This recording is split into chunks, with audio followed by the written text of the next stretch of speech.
For us tonight from the Gospel of John. Jesus is speaking, and he says this. He says this to his people. He says, the goal is for all to become one heart and mind. Just as you, then he says to God, to his Father, he says, just as you, Father, are in me, and I in you, so they may be one heart and mind with us, right? So I've mentioned to you before about my friend Peter in Austin, who's blind, and a while back I told you a story about how Peter was like, he just like speeds through town. He was the fastest walker I've ever known. Peter's a good guy.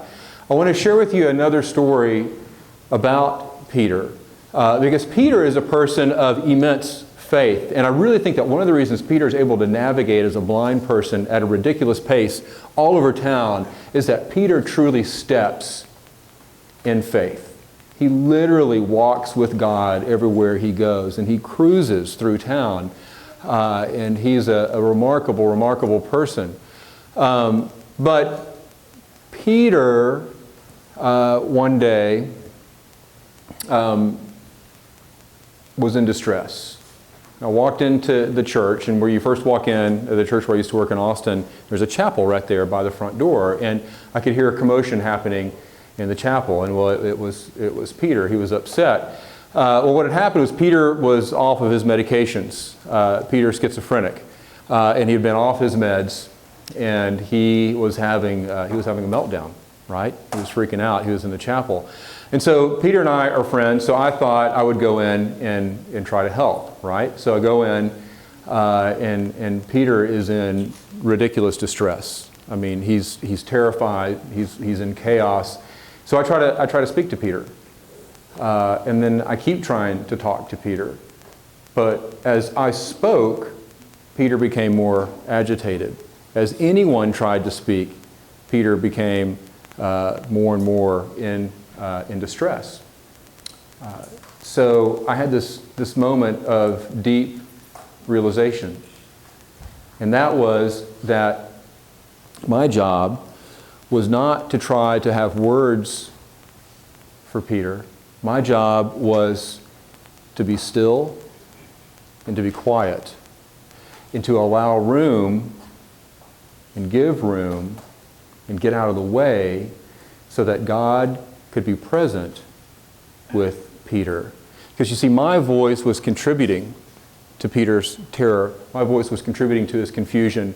My selfish need to try to fix, right, was just creating more and more chaos. My job was simply to sit in silence with Peter. And in that moment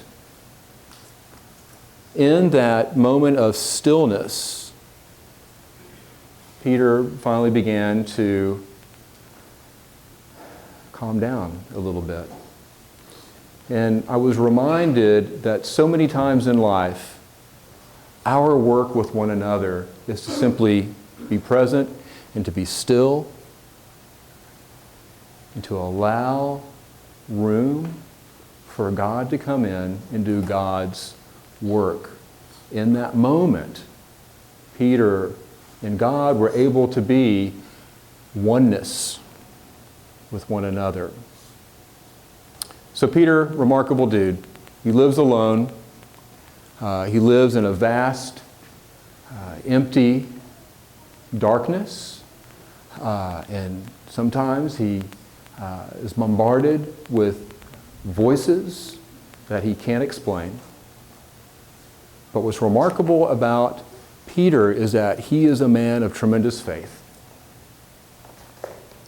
It's a faith that I cannot fully comprehend, but it's a faith that allows him to walk and to trust and to be one heart and to be one mind with God all the time. And so I tell this story to point to simply what Jesus says. And he says, what's the goal? He says the goal is this, to become one heart, one mind, unified with one another and with God. Amen, amen.